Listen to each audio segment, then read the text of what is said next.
Hello, dear bankers. Hello to everybody. A very very warm welcome to JIB CIB Prep. हम कर रहे हैं आपका सब्जेक्ट ABFM तैयार, जहां आज हम मॉड्यूल सी के यूनिट 16 को पढ़ने वाले हैं। हमने DCF पढ़ा 14th यूनिट में। Other than non DCF valuation देखे यूनिट 15 में, और यूनिट 16 में हम स्पेशल केसेस ऑफ वैल्यूएशन पढ़ेंगे। मतलब जैसे कोई इंटेंजिबल असेट है, कोई पैटेंट है, कोई ट्रेडमार्क है, उसको आप कैसे वैल्यू करने वाले हो, उसके लिए हम कुछ स्पेशल मेथड्स का इस्तेमाल करते हैं। लास्ट फ्यू यूनिट्स में हमने कॉर्पोरेट एंड बिजनेस वैल्यूएशन पढ़े हैं, ठीक है, जो वैल्यूअर्स और एनालिस्ट यूज़ करते हैं। बट इस केस में हम स्पेशल केसेस के बारे में बातचीत करने वाले हैं, जैसे कि इंटेंजिबल्स, जैसे कि मैंने अभी अभी आपको एग्जाम्पल दिया।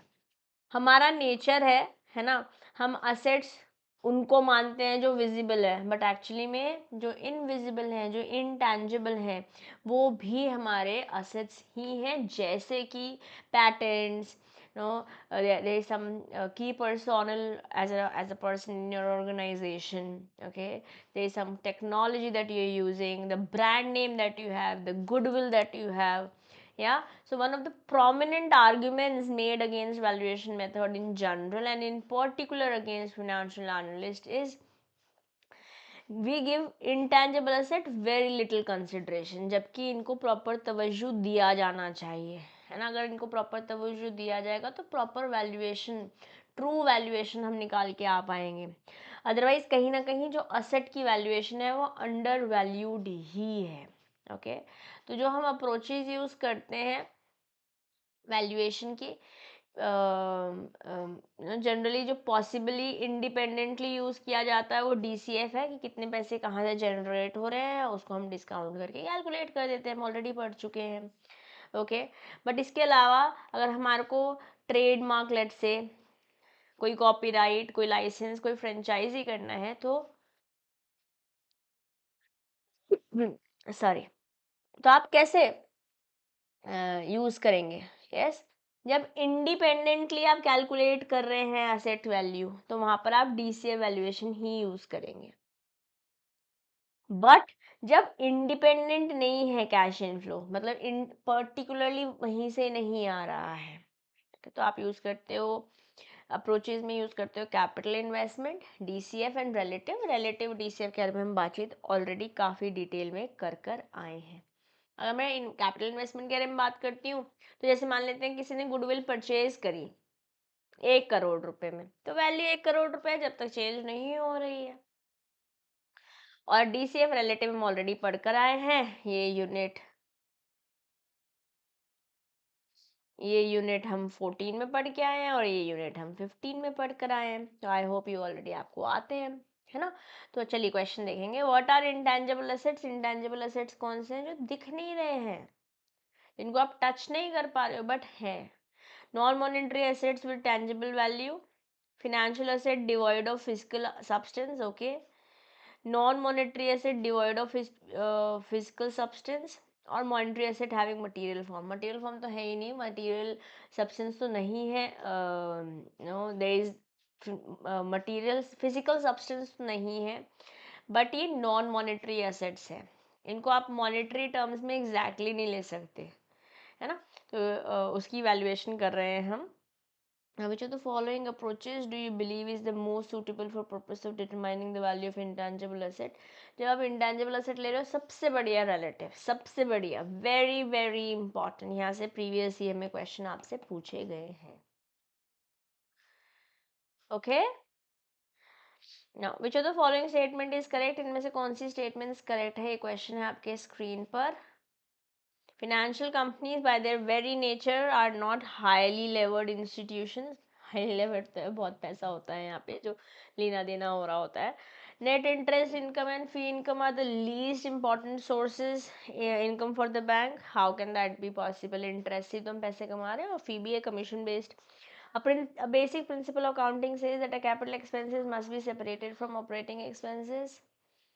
कहीं ना कहीं ये भी सही है। The ultimate beneficiary of technology is always the firm and not the customer. Of course ये ऑलवेज करते ही गड़बड़ कर दी, this is a false statement.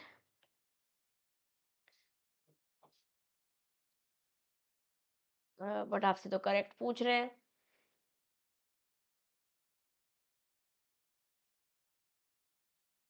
Okay या गाइस, ये भी फॉल्स है, ये भी फॉल्स है। मैंने समझाया तो ऐसे ही है ना, हम करेक्ट में करेक्ट पढ़ के मैं इनडायरेक्ट की डायरेक्शन में चली गई थी, हमने स्टेटमेंट्स एग्जैक्टली सही पढ़ी थी। This is a true state.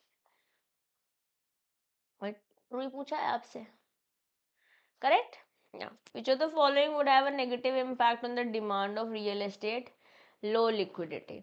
हाँ, इसको एकदम से पैसों में कन्वर्ट तो नहीं कर सकते हैं, करेक्ट है।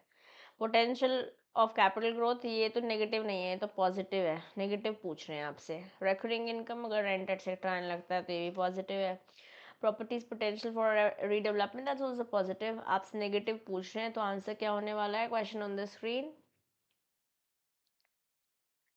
A is your right answer. Question number 4.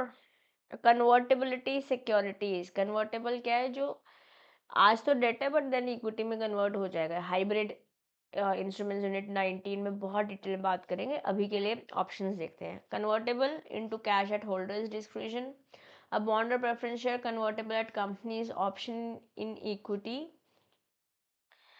a bond or preference share that can be converted into equity by the choice of holder. Actually it is not company's choice but shareholders, जो debtor है या जो जिसने पैसे दिए हुए हैं, not debtor, the creditor, जिसने पैसे डाले हुए हैं, जो investor, exactly, creditor will also not be the right word, investor would be the right word here. तो answer would be C in here. हम थोड़े समय के लिए डेट है, फिर इक्विटी में कन्वर्ट हो सकता है अगर चाहे। कौन चाहे? इन्वेस्टर चाहे तो। At the choice of holder it is. It's a Macmillan question and it is definitely important. ठीक। Which of the following are the special feature और features of financial service companies? Use of debt for earning income, पैसे लेकर फिर दे रहे हैं। Heavily regulated sector है, कहीं ना कहीं ये भी फीचर है बट एडवांटेज नहीं है। डिफिकल्टी इन मेजरिंग री इन्वेस्टमेंट, ये भी है तो फीचर ही बट एडवांटेज नहीं है। All of the above can be the features, but अगर आपसे फीचर्स की जगह एडवांटेज या डिसएडवांटेज पूछा होता है तो आप अकॉर्डिंगली आंसर चेंज कर ले। इसे आप एक बार रीड लगा लीजिएगा।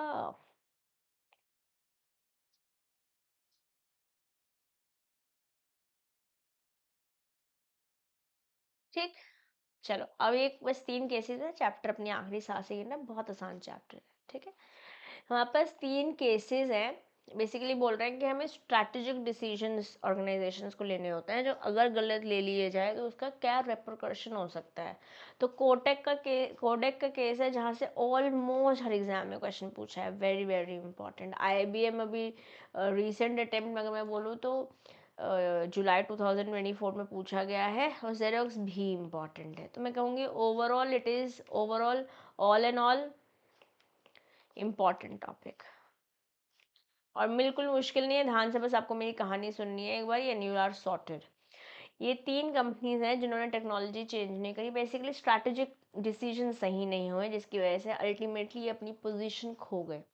कोडेक कोडेक 10 साल से रेजिस्ट कर रही थी डिजिटल फोटोग्राफी तक को, मतलब ऐसे Kodak was already a name in the photography industry, but then digital photography resist कर रही थी कि अमेरिकन जो हैं वो फिल्म बेस्ड कैमराज ही पसंद करेंगे, क्योंकि जबकि डिजिटल कैमराज आ रहे थे, मार्केट का फीडबैक अकॉर्डिंगली ही आ रहा था, बट फिर भी कोडेक ने सिर्फ फिल्म कैमराज को प्रमोट किया और डिजिटल ऑल्टरनेटिव्स को इग्नोर कर दिया। और जब तक उन्हें समझ आया कि भैया गड़बड़ हो रही है, तब तक बहुत लेट हो चुका था। ओके, और फूजी फिल्म जैसी कंपनीज कोडेक को ओवरटेक कर गई। Eventually the sale of film cameras in 2004 ख़त्म हो गए, but by then it had already lost the relevant market. Kodak का स्टॉक जो है वो प्लम हो गया and it was removed from S&P 500 in 2011।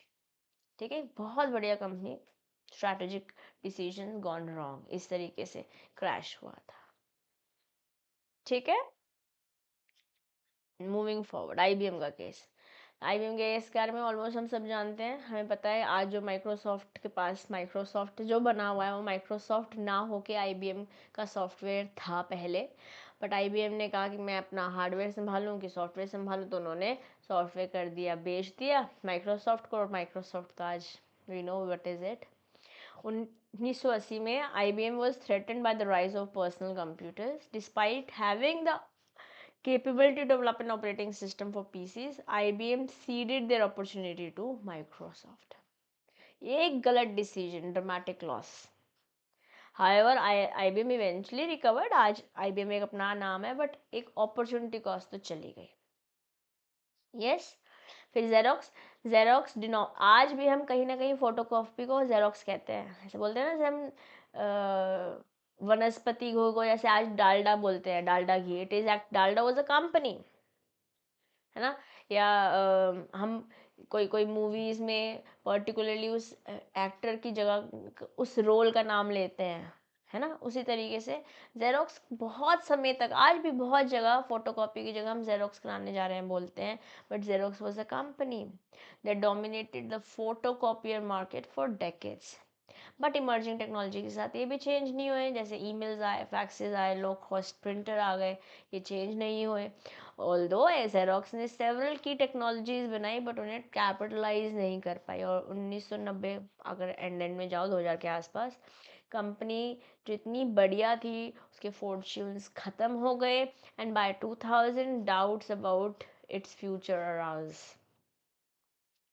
Yes, doubts about its future arose. Xerox's downfall was largely due to its inability to recognize and adjust to technological shift. क्योंकि आज paper उतना, हम digital Bharat की ओर पहुंच गए हैं भाई, है ना. और उस समय इंटरनेट तो ग्रो कर रहा था खतरनाक तरीके से, but they did not change and therefore they were change. And so similarly things happened with Nokia. अगर आप चेंज नहीं होगे तो आप चेंज कर दिए जाओगे.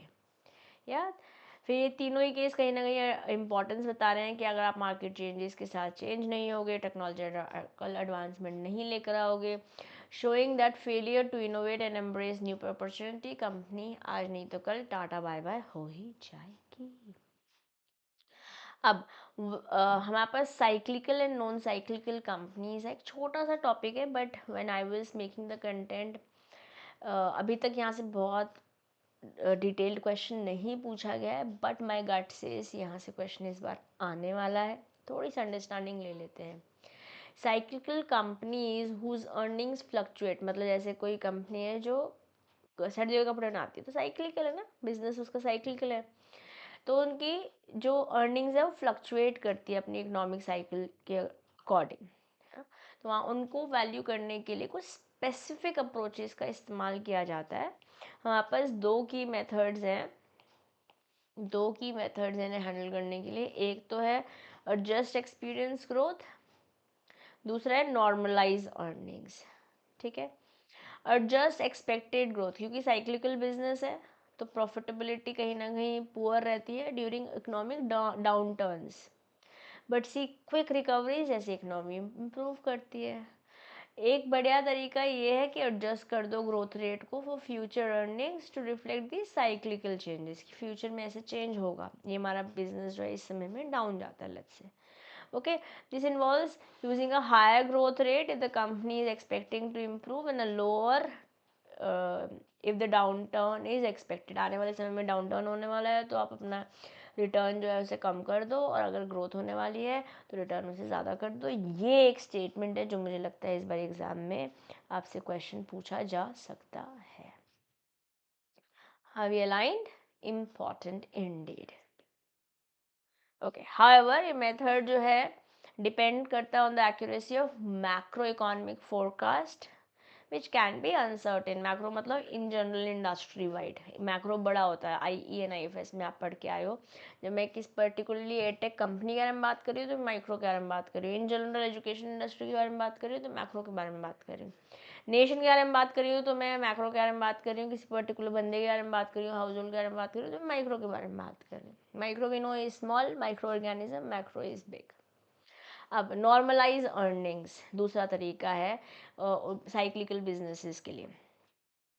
व्हाट इज नॉर्मलाइजेशन, पहले तो यही समझ लेते हैं. नॉर्मलाइजिंग अगर मैं सिंपल वर्ड्स में बोलूँ तो हम एडजस्ट कर रहे हैं कुछ ताकि मोर टिपिकल एवरेज निकाला जा सके by removing extreme ups and down. जैसे एक मान लेते हैं कंपनी है, ठीक है, जो बहुत बढ़िया प्रॉफिट एक साल में कमाया क्योंकि इकोनॉमिक बूम था, और जस्ट नेक्स्ट ईयर बहुत डाउन हो गया. Now you want to know that the company कितना एक्चुअली में टिपिकली कितना लेती है, कितना कमाती है, उसे हमें नॉर्मलाइज करना पड़ेगा. मतलब हमें एवरेज करना पड़ेगा एकदम हाई और एकदम लो को. इससे आप एक रियलिस्टिक और स्टेडी पिक्चर निकाल पाते हो without unusual highs and lows, बूम्स और बस्ट. ठीक है, तो नॉर्मलाइज क्या है, आप फाइंड आउट करते हो नॉर्मल या टिपिकल लेवल ऑफ अर्निंग या performance over a period of time, जो कि स्मूदन कर देता है इरेगुलरिटीज को. टू मच और टू हाई और टू लो को हटा देता है, जो टेम्पररी चेंजेस हैं. ओके, तो नॉर्मलाइजिंग से आप अपनी अर्निंग्स को स्मूद आउट कर पाते हो. उनका जो इम्पैक्ट है इकोनॉमिक साइकिल पे, जो नॉन टिपिकल है, मतलब या तो बहुत ज़्यादा अच्छा है या बहुत बड़ा खराब, लॉसेज या गेन्स, लॉसेज या बूम जो लिखा हुआ है. एजेंडा क्या है कि कंपनी टिपिकली कितना कमाती है, assuming current earnings are not reflective of normal conditions. बहुत हाई या बहुत लो अगर सिचुएशन मतलब कंडीशन नॉर्मल नहीं है तो उसे हम एवरेज आउट कर लेते हैं, नॉर्मलाइज कर लेते हैं. तो दो तरीके हैं, या तो एडजस्ट कर लीजिए या नॉर्मलाइज कर लीजिए साइक्लिकल बिजनेसेस की वैल्यूएशन करने के लिए. बस इतनी ही बात है. okay, now this is more suitable for well established cyclical companies. और अलग अलग तरीके हैं हमारे पास नॉर्मलाइज करने के लिए. या तो एवरेज कर लीजिए पास्ट अर्निंग्स का, या एवरेज ROI निकाल लीजिए प्रॉफिट मार्जिन का. जैसे मान लेते हैं मैं एवरेज पास्ट ईयर्स का करना चाह रही हूँ, तो मल्टीपल पीरियड ले सकते हैं, 5 से 10 साल जनरली लिया जाता है फुल इकोनॉमिक साइकिल. इस मेथड से आप company basically this method is best if the company size has remained relatively stable. अगर बहुत ही ज़्यादा अप्स एंड डाउन है फिर आप एवरेज पास्ट अर्निंग्स को नहीं ले सकते हो. ROI के बारे में बात करते हैं, तो पास्ट पीरियड्स को आप लेते हैं over the companies current size, और जस्ट करते हो कि ये हमने नई टेक्नोलॉजी डाल दी इस वजह से ग्रोथ हुआ, या ये हमारे को लोग छोड़ के चले गए, मैनेजमेंट चेंज हुआ इसलिए ख़राब हो गया. ओके, तो उसका एडजस्टमेंट नॉर्मलाइजेशन करते हो. And then one another way to normalize is through net income. Okay, by using average returns on equity और operating margin for the past few years. Of course normalize आप कुछ years पे ही करोगे current revenues के साथ, अपना average return को आप एडजस्ट कर लेंगे. And that's it about normalising. Okay, but challenges भी हैं कुछ नॉर्मलाइजिंग के साथ. जैसे सबसे पहले तो टाइम फ्रेम, 5 साल 10 साल कितना. Yes, so if earnings are expected to take multiple periods to normalize, the current value may be overstated. आप too much बोल रहे हो या too less बोल रहे हो. ओके, अगर बहुत सारे ईयर्स लगने वाले नॉर्मलाइज करने में, इसका मतलब आप there is a reduction requirement to reduce the estimated value. Overall, valuing cycle companies are careful, requires careful adjustment, क्योंकि यहाँ पे economic fluctuations रहते हैं, and ensures the valuation reflects a more accurate picture. इसलिए normalization को carefully आपको choose करना पड़ता है. That's pretty much it about it. Okay, chapter बस इतना ही है. ये टेलीग्राम ग्रुप ज्वाइन कर लीजिए, CM में दिशा दुआ टेलीग्राम ग्रुप भी ज्वाइन कर लीजिए. और बाकी हम पढ़ ही रहे हैं. नेक्स्ट चैप्टर थोड़ा सा अंडरस्टैंडिंग ज़्यादा मांगेगा आपकी, वहाँ से क्वेश्चंस भी आते हैं. मर्जर्स एक्विजिशन चैप्टर पढ़ेंगे हम. ठीक है, हमें 45 मिनट्स टू 60 मिनट्स लग सकते हैं नेक्स्ट चैप्टर पढ़ने में, क्योंकि थोड़े कंसेप्ट वहाँ ज़्यादा है. घबराने की कोई बात नहीं है, अच्छे से पढ़ेंगे. Okay, but for now I'll take your leave and I'll see you in the next session. Till then, keep learning, keep growing. This is your friend and your teacher, CM Disha Dua, signing off for today. Bye bye.